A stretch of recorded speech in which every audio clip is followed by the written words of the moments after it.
Bonjour à toutes et à tous, bienvenue dans ce nouveau numéro de Ski Mag. L'élaboration du projet de territoire Ski Demain entre dans une nouvelle phase, celle du diagnostic. Un diagnostic établi en partenariat avec les élus des 12 communes et avec les Saint-Quentinois dans leur diversité et qui permet de découvrir un territoire sous un nouvel angle. Alors, quel ski demain? On vous dit tout, c'est parti.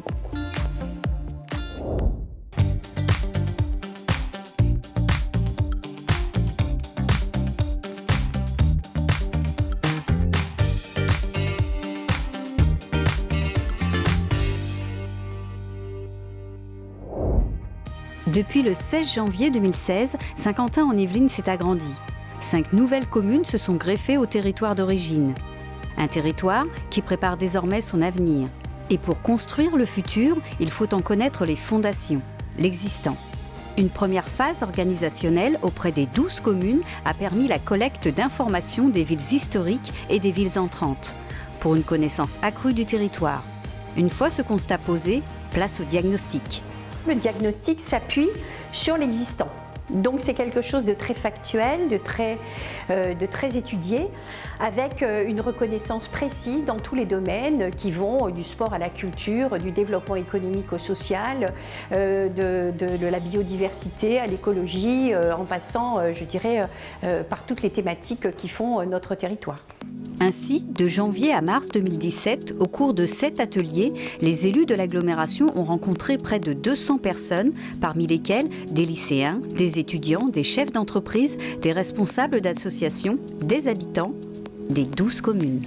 Il fallait mettre en place toute une série de travaux, d'ateliers, de rencontres, d'interviews avec des habitants pour avoir bien sûr leurs sentiments sur ce qu'était Saint-Quentin-en-Yvelines. Il en est sorti de cela des choses vraiment très intéressantes avec des choses qui nous sont apparues comme étant assez étonnantes pour nous élus et qui nous ont appris pas mal de choses. Et nous sommes partis nous aussi à la rencontre des Saint-Quentinois afin de recueillir leurs impressions. Je trouve que c'est agréable de vivre ici. C'est un peu l'universitaire, il y a plein de jeunes. On a vraiment tout à côté, on a ce qu'il faut pour acheter à manger. Avec les grandes surfaces, les magasins, le cinéma. Et les boutiques de petits shopping, c'est bien. Des commodités, donc tout ce qui est au niveau des transports, les bus, le train. Le bassin Saint-Quentinois offre du coup beaucoup d'emplois, vu que c'est plus facile d'aller et de venir. Très pratique parce qu'en fait on n'a pas besoin de beaucoup se déplacer, on a tout sur place. Dans l'ensemble, c'est une ville assez complète. C'est quand même un réel avantage de pouvoir faire partie de cette commune d'agglomération. Ça, c'est pour l'existant, mais les Saint-Quentinois ont quelques suggestions pour l'avenir. Il faudrait des meilleurs plans d'urbanisme, par exemple, un peu plus de logements sociaux, plus accessibles. Je suis justement à la recherche d'un logement pour quitter le domaine familial. C'est très compliqué parce que les loyers sont très élevés dans cette zone. C'est relativement difficile de trouver quelque chose, même avec des aides, quelque chose qui soit à mon niveau. Ça manque de bars le soir pour aller prendre un verre entre amis. Des activités, il y a juste un bowling avec un billard, mais bon, on pourrait peut-être faire un peu plus de choses. Peut-être au niveau de la circulation. C'est vrai qu'il y a quand même encore un gros trafic de voitures. Surtout un lieu de travail en fait.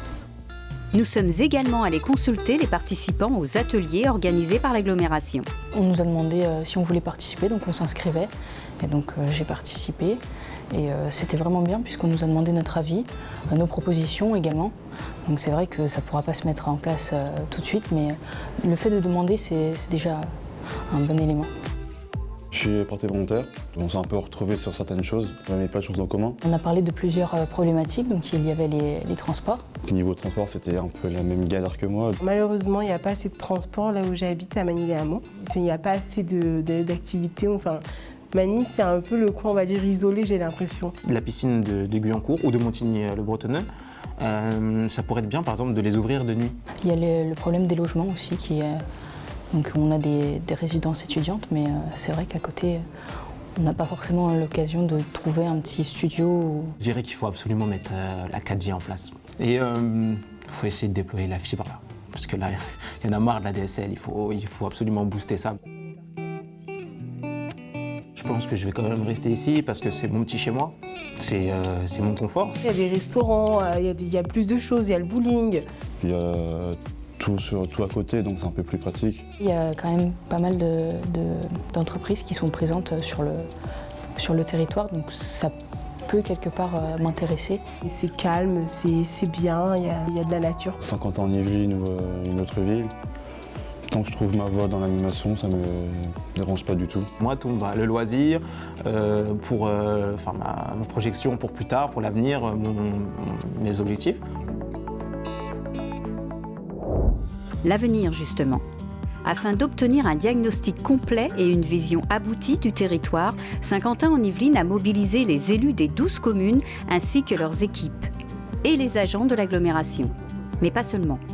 Le cabinet Algoé Consultant accompagne la communauté d'agglomération dans l'élaboration de son projet. Et notre rôle a été de construire un diagnostic sur la base de ce travail-là, en l'enrichissant avec de l'analyse documentaire sur des documents réglementaires qui existent, en rencontrant l'ensemble des élus dans chacune des villes, et puis en croisant des regards avec des acteurs externes, des acteurs économiques, des acteurs externes au territoire, des étudiants, des associations, des membres du Codeski par exemple. Et pour aider la révélation de certaines problématiques du quotidien, le cabinet Algoé Consultant a utilisé la méthode des personas. On a créé des personnages fictifs, une dizaine, à qui on a donné une identité, un nom, un âge, une situation de vie, des besoins, des envies, et puis on a invité chaque groupe à travailler sur 5 personas différents, avec un système de rotation autour de ces profils, pour imaginer les situations de vie, les problématiques que ces situations de vie révèlent, et puis expliquer comment le territoire aujourd'hui y répond ou n'y répond pas. Et l'objectif était de faire émerger en fait, dans ce premier travail des problématiques liées au territoire de Saint-Quentin-en-Yvelines, de tirer un diagnostic avec des forces et des défis à relever. Des forces. Et en premier lieu, une diversité paysagère singulière. Espaces urbains, espaces ruraux et forêts se côtoient.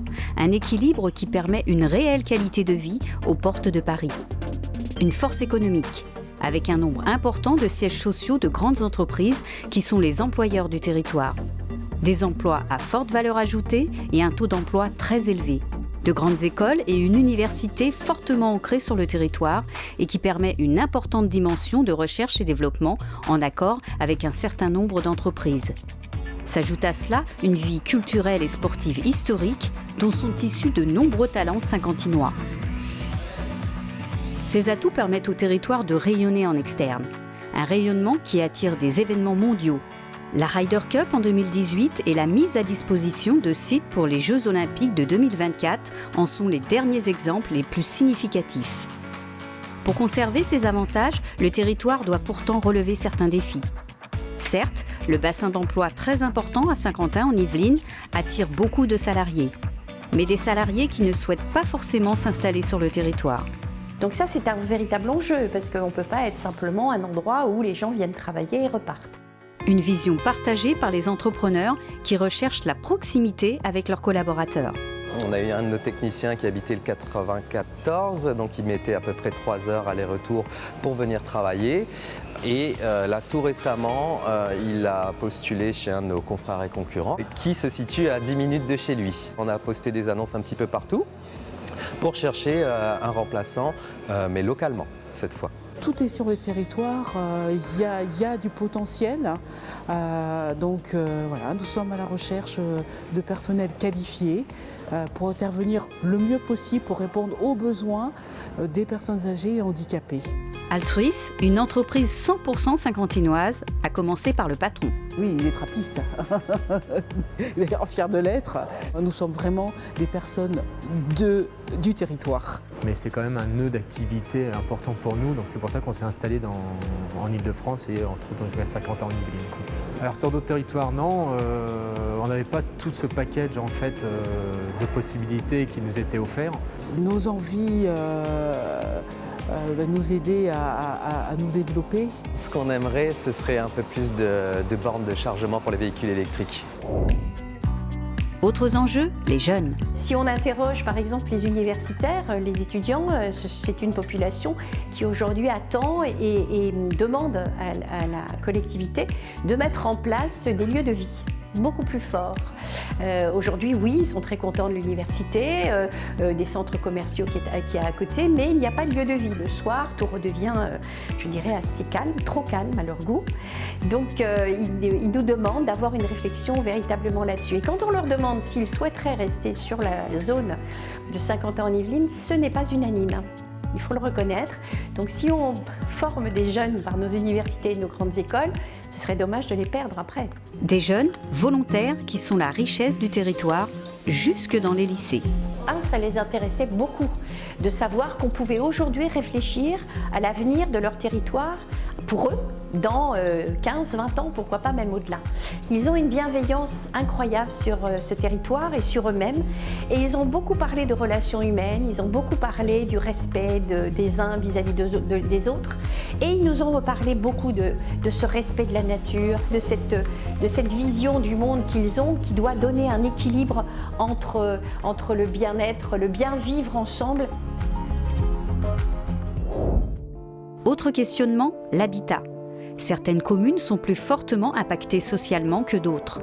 Certaines villes possèdent un parc de logements sociaux important quand d'autres en ont peu. Aujourd'hui, il s'agit de recréer l'équilibre au sein du territoire. Répondre à toutes les demandes des primo-accédants comme à celles des personnes âgées reste une nécessité. Ce qui nous est revenu, c'est qu'aujourd'hui, c'est plutôt, je dirais, un habitat qui est ouvert à des familles, à de l'intermédiaire au niveau familial et puis surtout à des personnes un peu aisées quand l'habitat devient de qualité, bien sûr. Un ressenti qui, s'il ne reflète pas forcément la réalité, permet d'interpeller les élus. À Saint-Quentin-en-Yvelines, parcs, châteaux et cours d'eau constituent un potentiel patrimonial important. Certains de ces lieux font désormais partie des intérêts communautaires du territoire. C'est le moment de partir en balade.